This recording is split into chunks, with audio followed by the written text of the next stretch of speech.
Nice. So sokushi is like a kick with the tip of the toes, and basically I think that this came from when samurai were fighting in their traditional yoroi armor, and the armpit area is basically covered with chainmail, and that's about it instead of plate. So it's one of the few places that you could actually strike and make contact with. So we just go up and yeah. Okay, cool. Demonstrate the technique again.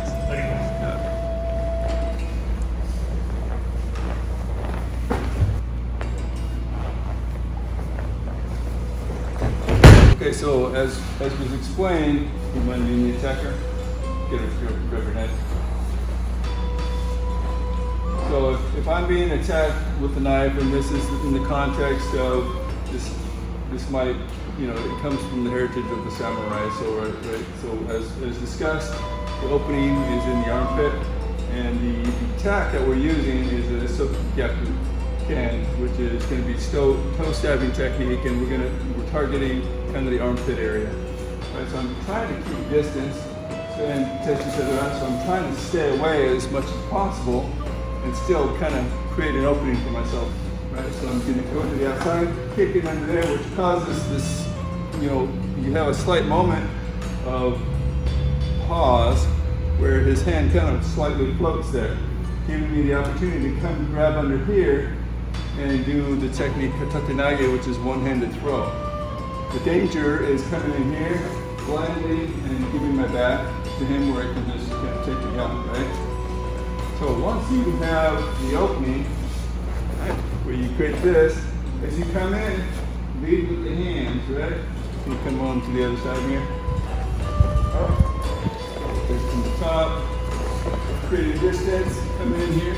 I want to make sure as I come in, I distract, then I cover with the fist there.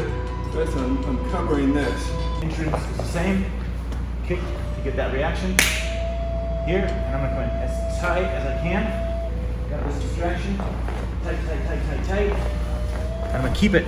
And I like trapping this leg right here, because then I can bring him into myself. And I've got all sorts of options from there.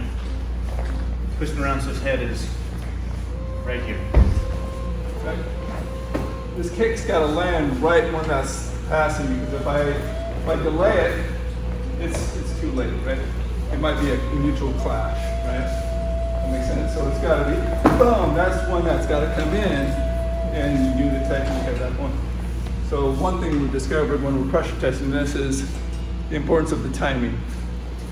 Timing being such that as soon as it passes, this kick has got to be landing, and try and do a second cut.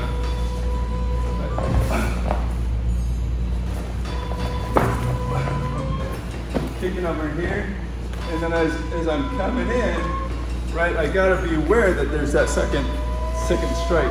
That's the one thing that we need to worry about, right, is that second strike. So if this is ineffective or not super effective, right, this is the danger that we're gonna encounter. So how do we make sure that we're not doing that, right? So a couple of ideas.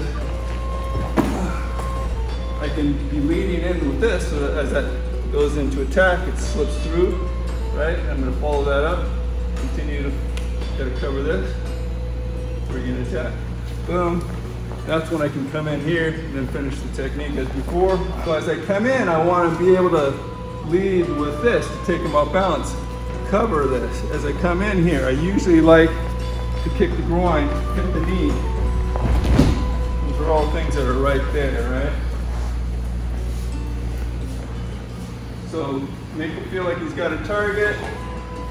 Remove the target, kick, come in, and as you come in, cover here. So we were thinking about, since this is kind of like a samurai tradition, what's modern day variations? He's going to be wearing a helmet. So we brought in a helmet to kind of show that.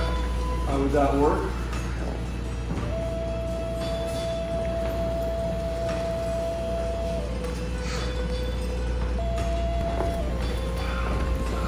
I can come in right in here, and that allows me to then come in here, right?